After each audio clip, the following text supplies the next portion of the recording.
फेरे साथ लिए हैं, तो भैया सरपंच बन जाओ चाहे एमएलए बन जाओ और चाहे बन जाइयो प्राइम मिनिस्टर, मारो आदमी तुम्हारे साथ रहेगा। कि आप कहते हो कि 50% की भागीदारी जो है आपने हरियाणा में महिलाओं को दिलवा दी। मैंने कहा बिल्कुल दिलवा दी, ये तो एक बहुत बड़ी बात है। आज तक कहीं ये कानून नहीं बना, सिर्फ हरियाणा में बना है कि 50% महिलाएं जो है वो सरपंची का इलेक्शन लड़ेंगी। अगर 100 सरपंच है तो 50 महिलाएं और 50 पुरुष। तो वो उसने मेरे से एक बात पूछी, कहती आज भी हरियाणा में महिलाएं जो है वो घूंघट की आड़ में रहती है, महिलाओं को दबा कर रखा जाता है। तो मैंने उससे कहा ये बिल्कुल गलत है कि हरियाणा में महिलाओं को कभी दबा के नहीं रखा जाता।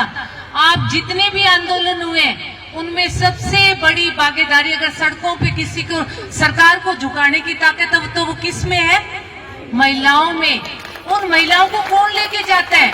हमारे पुरुष, हमारे बड़े बुजुर्ग। अगर ये लोग दबा के रखना चाहते, अगर ये नहीं चाहते कि महिलाएं घरों से बाहर ना निकले, तो हमारी हिम्मत है हम लोग बाहर निकल जाएं? बिल्कुल नहीं। तो ये जो घूंघट है, ये जो सिर पे दुपट्टा है, मैंने उसको कहा था, मैंने कहा विधानसभा में मैं जाती हूँ, मेरे पे कोई बंदिशें नहीं है कि मैं ये सिर पे दुपट्टा ले रही हूँ। भाई ओ सिर पे दुपट्टा क्यों मेरे को अजय सिंह जी ने उड़ा दिया? ये मेरी इच्छा है, इसलिए मैं सिर पे दुपट्टा रखती हूँ। अगर मेरी माताएं घूंघट निकालती हैं तो ये हमारे हरियाणा की एक संस्कृति है, पीढ़ी दर पीढ़ी चलती आई है। मैं उसको कह रही थी, मैंने कहा अभी तो ये थोड़ा थोड़ा सिर पे दुपट्टा है, आप 2023 है, 10-15 साल बाद आप तरसोगे कि सिर पे दुपट्टे लेने वाली बहुएं भी नहीं मिलेंगी हमें। ये कल्चर खत्म होता जा रहा है हमारा। ये सिर पे दुपट्टा, ये घूंघट में हम कोई दबेल नहीं है किसी के, पर ये हमारे बड़े बुजुर्गों के सामने एक हमारी संस्कृति को हमने पनपा रखा है, उसको हमने जिंदा रख रखा है उस संस्कृति को, और इससे कोई फर्क पड़ने वाला नहीं। अगर हम नहीं रखेंगे तो हमारे बड़े बुजुर्ग भी 4 दिन तो थोड़ा सा खंगारा करके कहेंगे बिछोरी सिर पर ले ले, मुंह ढक ले, पर 5वें दिन तो वो भी शायद इस चीज को मान जाएंगे भी इसने लेना तो है नहीं, मैं बार बार क्यों खंगारा कर रहा हूँ। तो मैं उसको ये कह रही थी, मैंने कहा ये कोई दबाने की बात नहीं है। अगर हरियाणा का पुरुष चाहता भाई महिलाएं जो है वो घर से बाहर ना निकले, ये 50% की भागीदारी जो है ये महिलाओं को सरपंची में ना मिले, तो क्या सारा हरियाणा एक नहीं हो जाता? सबने इस चीज का स्वागत किया, भाई महिलाओं को आगे आना चाहिए, महिलाओं को राजनीति में भी। मैं तो कह रही हूँ कि आप महिलाओं को विधायक बनाओ। जो महिलाएं इलेक्शनों में खड़ी होती हैं, हम विधानसभा जाके देखते हैं तो कोई मर पड़ के 4-5 महिला विधायक वहां पहुंचती हैं। 90 विधायकों में से आप ये सोचो कि अगर 10 महिलाएं विधानसभा पहुंच रही है तो ये तो कुछ भी नहीं हुआ ना। तो आने वाला समय जो है वो महिला और पुरुषों का बराबर है, पढ़ा लिखा जमाना है। हमारे लड़के भी जो है वो अपनी वाइफ को जो है वो बराबर रखना चाहते हैं। इसलिए वो एक बात उसने मेरे से और पूछी, पत्रकार ने, बोले जब महिला सरपंच, में सविता की बात करूंगी कि जब महिला चलती है तो उसका आदमी तो उसके साथ साथ चलता है। तो मैंने कहा जब फेरे लेके साथ आए हैं, साथ साथ फेरे लिए हैं, तो वो तो साथ ही चलेगा। सरपंच बनते कौन सा छोड़ देगा हमें? वो छोड़ने वाला तो नहीं है ना हमें। जब फेरे साथ लिए उसने हमें सरपंच बनने का अधिकार दिया है, तो अगर मेरी जैसी बहन को गाड़ी ना चलानी आती हो, मैं कहीं जाऊंगी तो मुझे अजय सिंह ही लेके जाएगा ना, और कौन लेके जाएगा मुझे? तो उसका आदमी लेके जाएगा ना। अगर ये डीसी ऑफिस में सविता जाएगी तो क्या नाम है हस्बैंड का? जितेंद्र ही लेके जाएगा, कोई भतीजा ले जाएगा, कोई भाई ले जाएगा।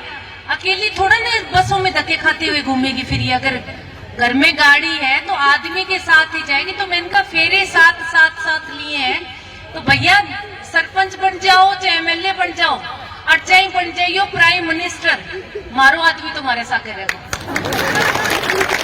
और बिल्कुल आदमियों से ऐसे हम देखो, राजनीति में आओ बहुत अच्छी बात है, सरपंच बनो बहुत अच्छी बात है, ब्लॉक समिति की मेंबर बनो बहुत अच्छी बात है, पर हमारे भी बहुत सारे महिलाओं को, मैं हरिचुनरी में चौपाल में भी ये बात कहती थी कि हमारे बहुत नियम और कायदे हैं घरों के। जब तक हमारे बच्चे अच्छी शिक्षा ग्रहण नहीं कर लेते, एक माँ का सबसे बड़ा दायित्व जो है, कर्तव्य है उसकी औलाद। अगर हम अपने बच्चों को उनके पैरों पे खड़ा नहीं कर सकते, अगर हम अच्छी शिक्षा नहीं दिला सकते, तो फिर हम अच्छी मां नहीं है।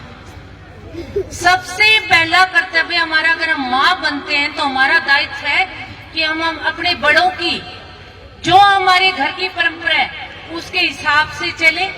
राजनीति करो, अच्छी बात, ये हमारा अधिकार है। और आजकल की बच्चियां तो वैसे ही पढ़ी लिखी हैं, सब कुछ जानती है वो। पर हमारे बच्चों को, मैं तो कहती हूँ, जब तक आपके बच्चे 10वीं और 12वीं पास ना कर ले तब तक आप एक अच्छी महिला बनकर घर गृहस्थी संभालो, उसके बाद राजनीति और सरपंची करो। सच्चे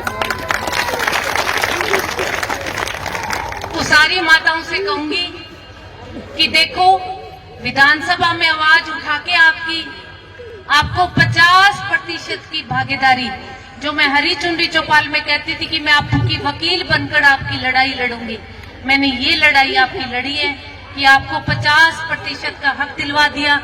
33% की भागीदारी डिपो होल्डर्स में कर दी।